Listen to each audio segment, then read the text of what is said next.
Yes बेटे, तो आपको पता है कि जो एक्सप्लोरेशन बुक है this is your new book और इसमें कुछ न्यू सिलेबस कुछ न्यू टॉपिक्स भी हैं। जैसे कि अब जो एक और टॉपिक इस चैप्टर में ऐड हुआ है that topic is forces acting on a system of objects. Forces act on a system of objects. अब आप ऑलरेडी ही न्यूटन्स के 3 लॉ ऑलरेडी आप डिस्कस कर चुके हो, उनकी डेरिवेशन देख चुके हो और मैथमेटिकल जो भी इक्वेशन है वो भी आपको पता है। Newton first law of motion, Newton second law of motion और Newton third law of motion आप ऑलरेडी कर चुके हो। और उन लॉज की हेल्प से आप डिफरेंट ऑब्जेक्ट के ऊपर फोर्स की वैल्यू या वेलोसिटी कितनी है उसकी वैल्यू, एक्सेलरेशन की वैल्यू, ठीक है, डिफरेंट टर्म्स जो है या डिस्टेंस कवर्ड, स्टॉपिंग डिस्टेंस, ये सब निकालना सीख चुके हो, ठीक है। बट अगर आपके पास एक से ज्यादा ऑब्जेक्ट हैं और वो आपस में कनेक्टेड है, ठीक है, if you have more than one object connected together, एक से ज्यादा ऑब्जेक्ट के ऊपर अगर आपने एक्सेलरेशन की वैल्यू निकालनी है तो उस केस में आप किस तरह से डील करोगे, किस तरह से आप इक्वेशन लिखोगे, वो चीज हम यहाँ पर देखेंगे, ठीक है। सिंगल ऑब्जेक्ट के लिए तो आपको पता है किस तरह से वैल्यू फाइंड आउट करनी होती है, बट इफ मोर देन वो वन ऑब्जेक्ट है, ज्यादा ऑब्जेक्ट है आपस में कनेक्टेड है, तो उस केस में हम किस तरह से एक्सेलरेशन या फोर्स की वैल्यू फाइंड आउट करते हैं। Generally Newton second law of motion आप वहां पर यूज करते हो जिसकी मैथमेटिकल इक्वेशन क्या है, F is equal to m a, ठीक है बेटे। तो देखते हैं एक से ज्यादा ऑब्जेक्ट आपस में कनेक्टेड है उनके ऊपर आप कैसे एक्सेलरेशन या फोर्स की वैल्यू फाइंड आउट कर सकते हो, ठीक है बच्चे। तो क्या लोगे आप यहाँ पर, आप एक फ्रिक्शनलेस सरफेस लोगे, ठीक है, दिस इज फ्रिक्शनलेस सरफेस। क्या एज्यूम किया है, this surface is frictionless surface और इस सरफेस के ऊपर आपके पास हैं 2 बॉक्सेस, ठीक है, this is box 1 and this is box 2, ठीक है, 2 बॉक्सेस है and these 2 boxes are connected together by a string. एक स्ट्रिंग के साथ, एक धागे के साथ, सॉलिड धागे के साथ ये आपस में कनेक्टेड है, इसको स्ट्रिंग बोलते हैं, ठीक है, इसको क्या बोलोगे, स्ट्रिंग। ये जो 2 बॉक्सेस हैं ये किससे कनेक्टेड है, these are connected through a string. String के साथ अटैच्ड है ये दोनों बॉक्सेस, ठीक है बेटे। अब जो फर्स्ट बॉक्स है बच्चे, इसके ऊपर इस डायरेक्शन में फोर्स लग रही है F।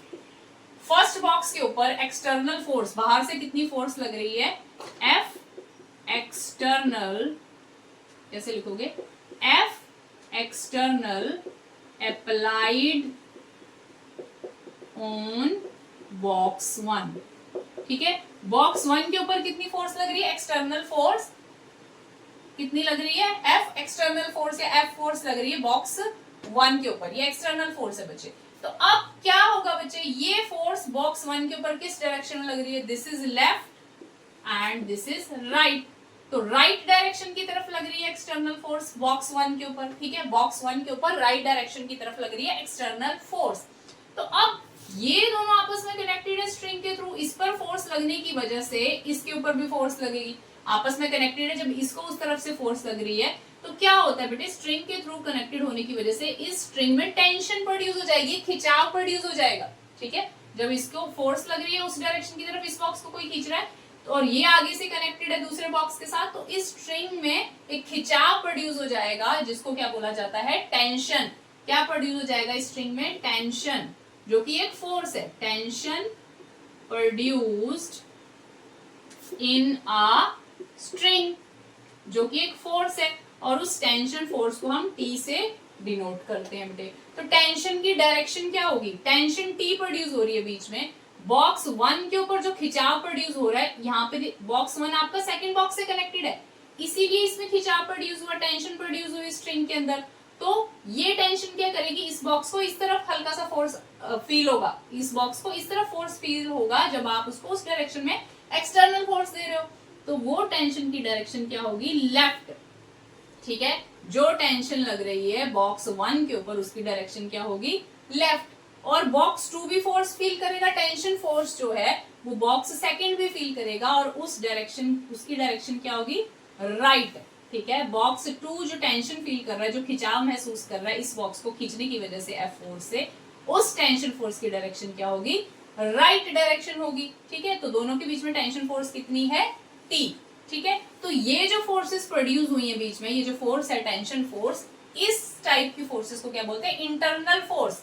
This tension force is internal force, internal force, ये इंटरनल फोर्स है। अब आपने ओवरऑल वैल्यू अगर निकालनी है, इस बॉक्स का मास अगर मान लिया m1 है और इस बॉक्स का मास m2 है बच्चे, तो Newton second law of motion apply किस तरह से करते हैं बेटे हम, उसके लिए हम इंटरनल फोर्सेस को निग्लेक्ट कर देते हैं, सिर्फ एक्सटर्नल फोर्स को ही कंसीडर करते हैं। ठीक है, सिर्फ हम एक्सटर्नल फोर्स कंसीडर करेंगे और हम इस पूरी ये जो दो बॉक्स का है इसको as a one system consider करके चलेंगे। ठीक है, दो boxes of masses m1 and m2, हम इसको एक कंबाइंड वन सिस्टम कंसीडर करके चलेंगे। जैसे कि हमारी ह्यूमन बॉडी है बेटे, तो जब हम मूव करते हैं तो हम as a purely human body का देखते हैं ना कि पूरी बॉडी कैसे वॉक कर रही है, बॉडी ने कितना डिस्टेंस कवर किया। हाउएवर आप जब वॉक करते हो तो आपके हैंड्स की अलग मूवमेंट हो रही है, लेग्स की अलग मूवमेंट हो रही है। ठीक है, बट आप ऐसे नहीं लेते हो कि हैंड इतना मूव किया, लेग इतनी मूव करी, आप overall single identity as a one body लेकर चलते हो। उसी तरह ऐसा किस लिए करते हैं, चीजों को इजी बनाने के लिए। ठीक है, चीजों को इजी बनाने के लिए साइंस में इस तरह से किया जाता है, अदरवाइज तो बहुत ज्यादा कॉम्प्लिकेशन आएगी। तो वही चीज यहाँ पर करी है इन दोनों बॉक्सेस को, क्योंकि स्ट्रिंग से अटैच है, हम एज अ एक वन सिस्टम लेकर कंसीडर करके चलेंगे और इस सिस्टम का टोटल मास फिर क्या आ जाएगा आपके पास m1 प्लस m2। ठीक है, मास क्या आ जाएगा इस सिस्टम का आपके पास, मास टोटल क्या आ जाएगा m1 प्लस m2, क्योंकि इसको एज अ वन सिस्टम आप कंसीडर करके चल रहे हो।